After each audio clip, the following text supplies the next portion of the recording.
Welcome to Gospel Tangents, the best source for Mormon history, science, and theology. I'm Rick Bennett. When Matthew Gill was ordained prophet of the restored branch of Jesus Christ, he claims that Joseph Smith actually laid hands on his head and ordained him to be the next prophet. We'll learn more about this in our next conversation. You won't. Now, did you receive like an angelic ordination to be prophet? Yep, that took place in 2006. And that was by Raphael? Yep, that was on the 12th of July 2006. And did your dad have that too? He had a similar experience. Okay. But in that experience I met Christ, saw Christ, and Joseph Smith, and Janet was there, although I didn't realise at the time who he was. And then, obviously... And this was a physical, not just a vision, but a physical, they appeared. Right. And laid hands on your head, I assume? Right. Okay. Not Christ. Christ didn't lay his hands on my head. He didn't touch me at all. Joseph did. And... So you were ordained by Joseph? Yeah. Under Joseph's hand, yeah. It's documented. It's in our doctrine and governance. So, okay. It's all documented. It's all there. It's all in black and white. Yeah. So I was in that experience. I was taken with Raphael, and I saw Christ, and then he didn't lay hands on me. He just spoke to me, and then I saw Joseph, who did lay hands on me. Once he'd finished, Janet lay hands on me. And then, of course, we had the call to stone the records. Okay, so this was before you received the Book of Janet. Yeah. Okay. Yeah. So the series of events would be really, I have an experience when I'm 12 in 1990 where I see Moroni and the gold plates. And then I have another experience in October 2005 where I see Raphael for the first time. He tells me that something's going to happen. I need to prepare, that I'm going to be given this gift, what the gift is. And then there are other series of visitations where I'm shown things, taught things. The 12th of July 2006, I see Christ and Joseph Smith laid hands on me. And then after that, we are called to Stonehenge in the August of that year. And then the plates come in the September of 2006, the same year. And then all the work's done and completed by the December. So 2006 wraps up really nicely throughout that period. Okay. So Joseph Smith needed to be there. So. And have you had revelations since that you've added to your Doctrine and Covenants? We have, yeah. Can't recall off the top of my head how many, but we have. In fact, we go up to now.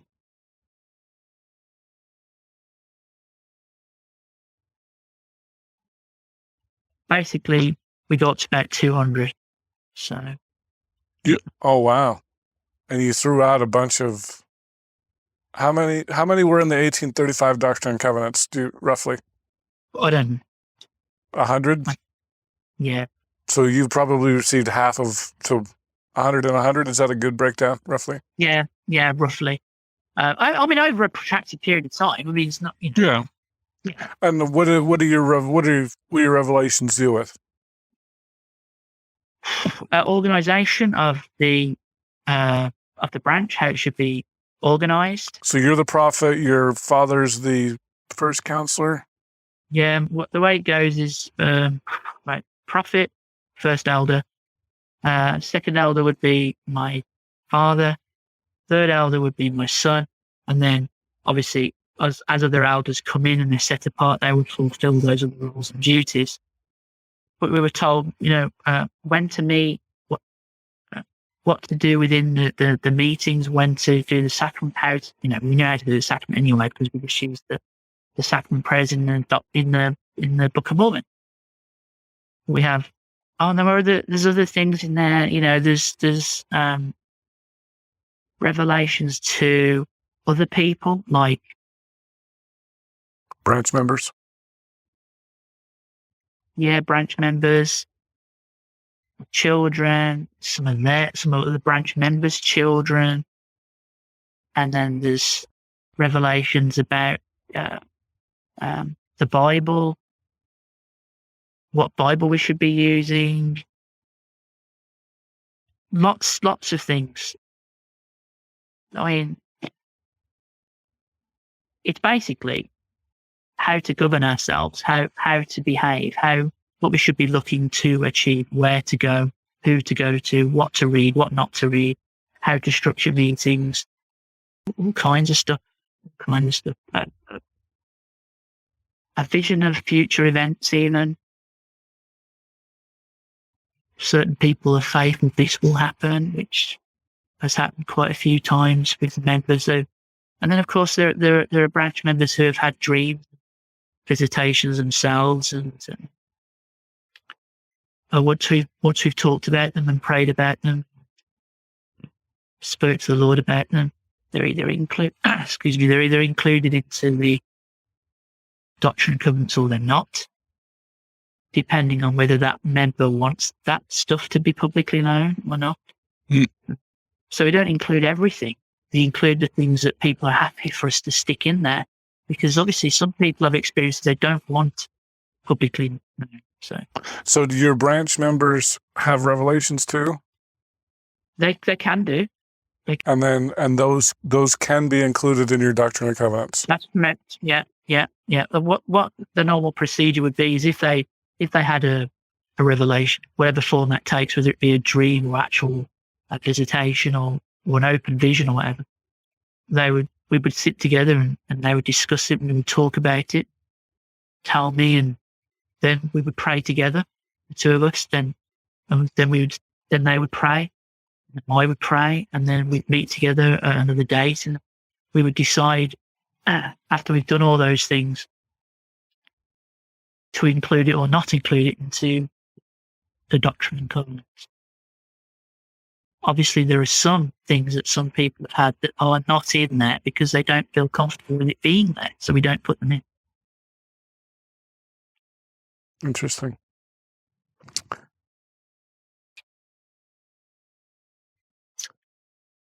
think I'm finally running out of questions here. Is there anything? Oh, actually, I do have one more. Would you say that you're closer to kind of old style RLDS doctrines and practices than LDS?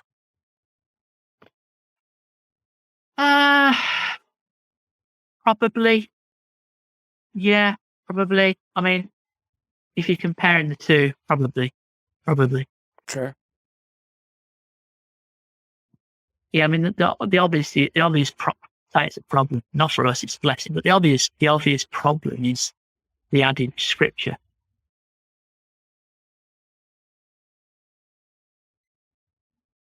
That's different to everybody else.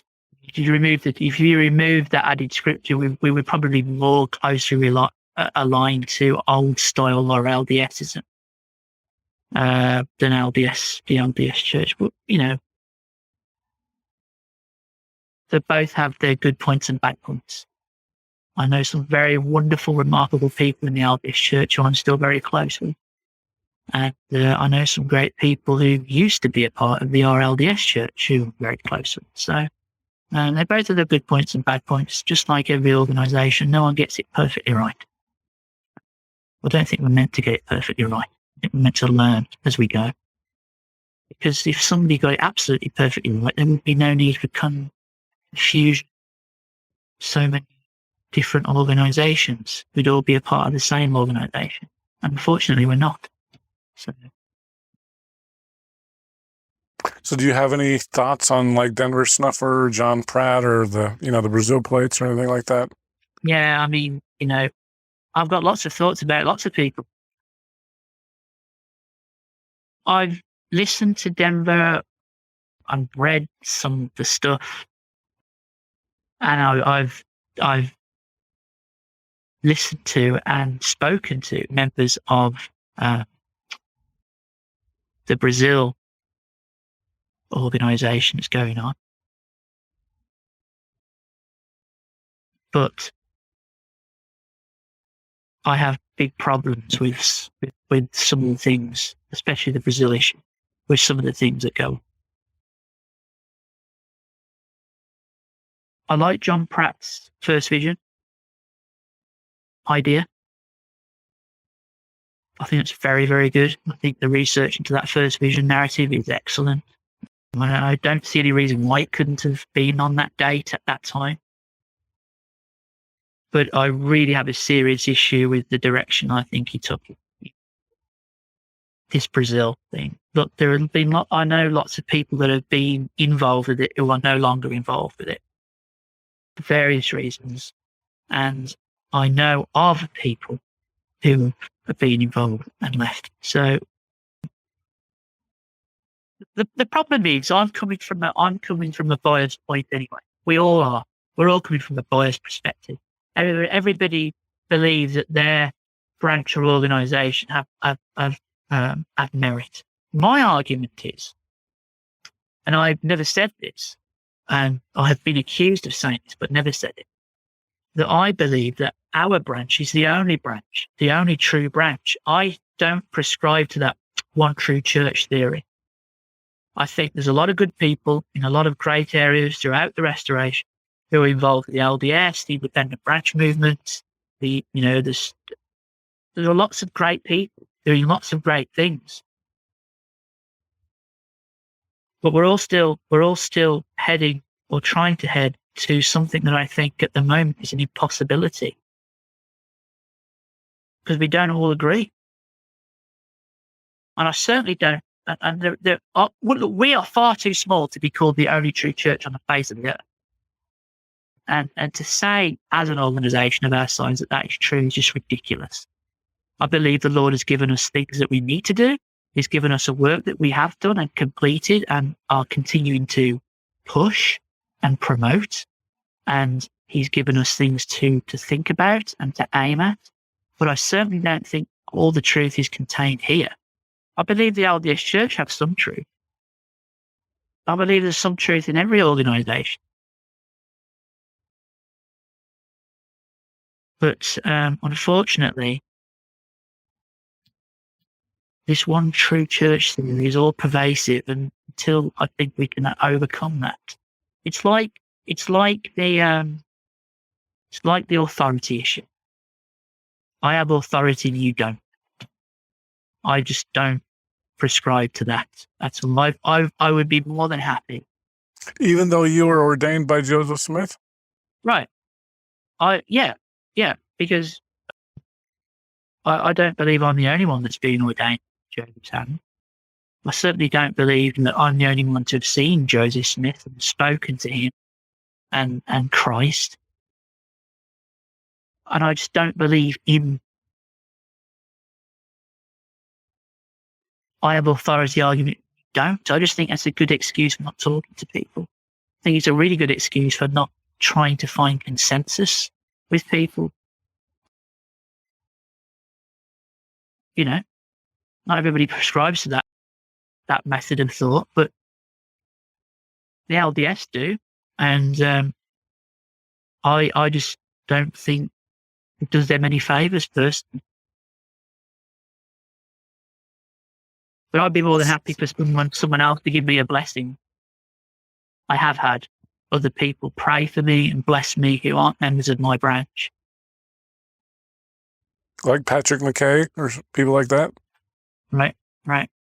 James. I mean, I just think the work's far too large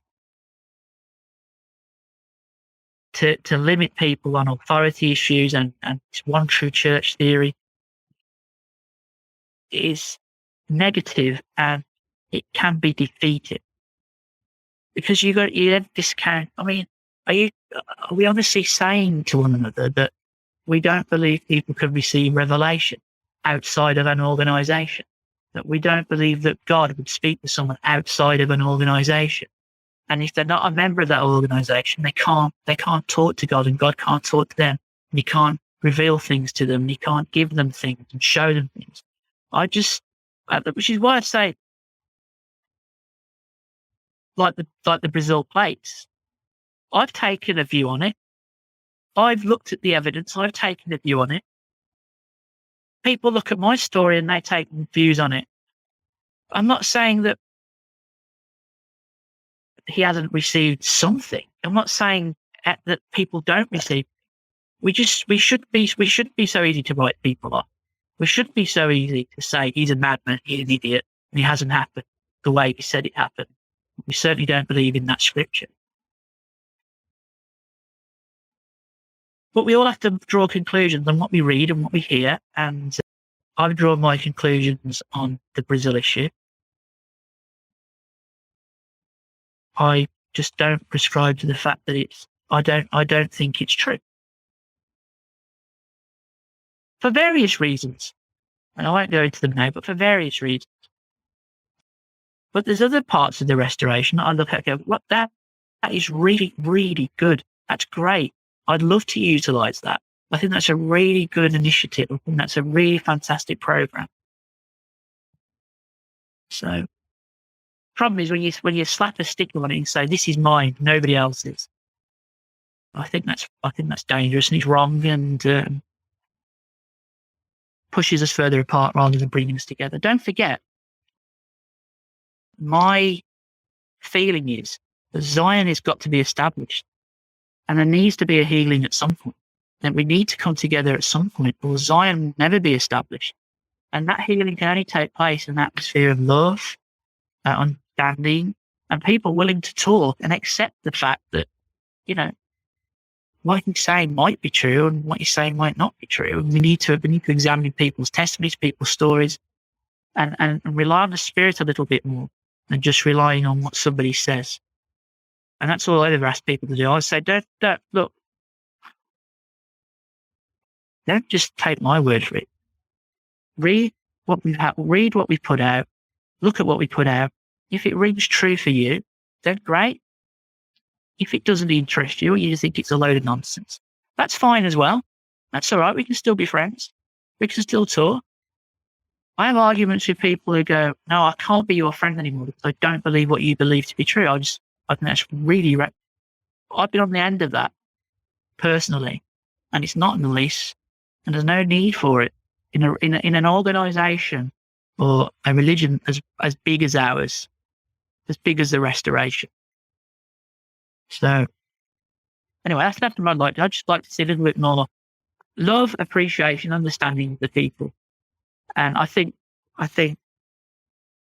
what Gospel Tangents do, and I've watched it for a long, long time. Oh, really? Yeah, I mean, I've watched loads and loads of your videos, and I think there's some great people on those. I think there's some wonderful people on those videos who've got something really positive to say, and they should be listened to, and they should have a platform to say what they need to say. And that's why I like things like, because Gospel Tangents is just approaching it from one angle and expelling everybody else. I mean, you've interviewed people from all over the place, so, which is great.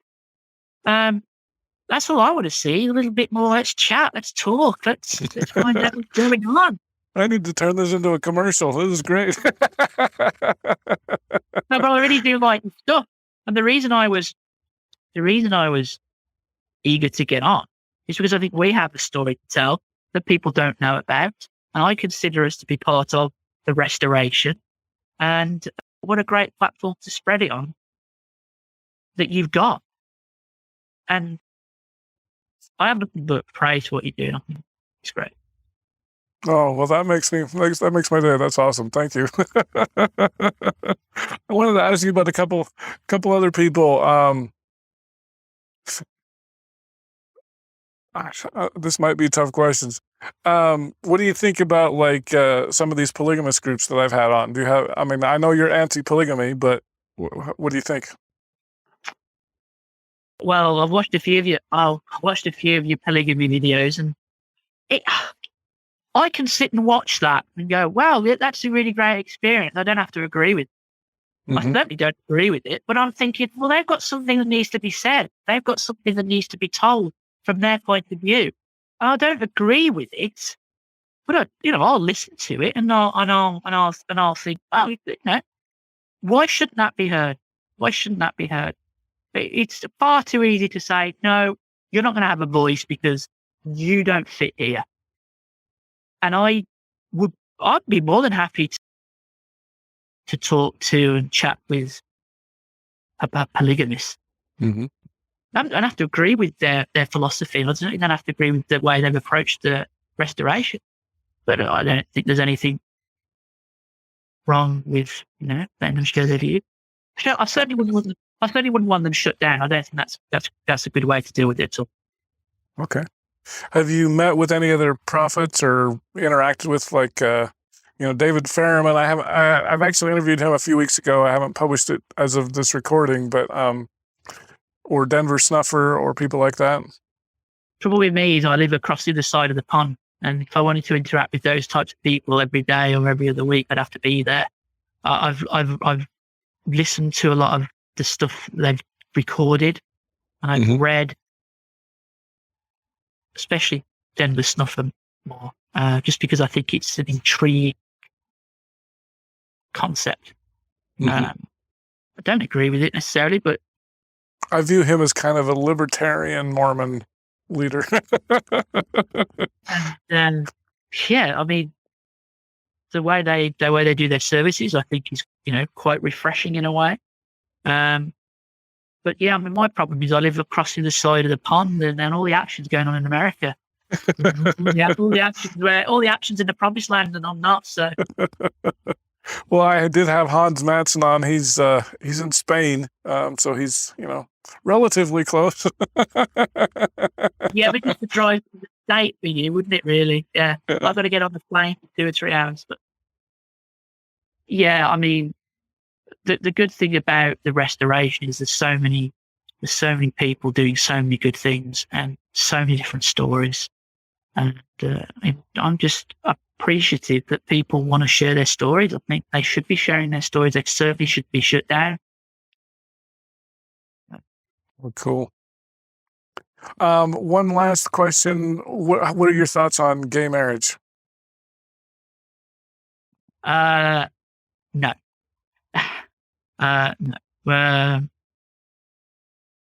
We wouldn't marry a gay couple here. Okay. I don't know what else to say on that issue, really. Without getting... So you're not supportive of that? No, I'm not supportive of that new way of thinking. I certainly don't think what the LDS Church are doing with regards to their stance on it is helping or helpful. Look. If a person was gay, could they join your community, especially if they lived in or your congregation? They could come out to church and they could participate, but they couldn't be baptized. Okay. I wouldn't allow that, and I've done videos on that are up on YouTube. I've spoken about it many times. Just like transgenderism and stuff, I think it's a very moral, sticky argument. I don't think the Lord's sticky with morals. I think he's black and white on, or if not him, the Father certainly. So, as a representative of Jesus Christ, which is what I believe I am, I would have to say no, but I wouldn't stop them, talking to us or even coming to a meeting, but it would have to stop there. I certainly don't agree with the policy that if they're not practicing, it's not an issue because of what the scriptures say. So, you've only got to, think of committing adultery in your mind, and you've already done it. So, no, I wouldn't. I would marry anybody, and I certainly would baptize anybody who was gay or transsexual, any of those LGBT things. Okay. And I know LGBTQ, LGBTQ people. I know a fair few, and they're lovely people, but that's where it has to end for me. Mm-hmm. religious on a religious ground. We put ways. So, Are there any other religious issues we should talk about before I let you go? oh, trying to think what we haven't covered. Yeah, I mean, I really like the investigation that's been done with the Joseph Smith martyrdom recently. I've seen the new documentary. I think it's powerful. What documentary? The Who Killed Joseph documentary. Have you seen that yet? Oh, I haven't seen that. I didn't know there was a question on that. Yeah. So I've seen that, and I think it's a very powerful piece. What is the documentary? Please don't tell me they're saying Brigham Young killed Joseph Smith. Not personally, no. But they pretty much surmised that John Taylor and William Richard shot them. Oh, brother.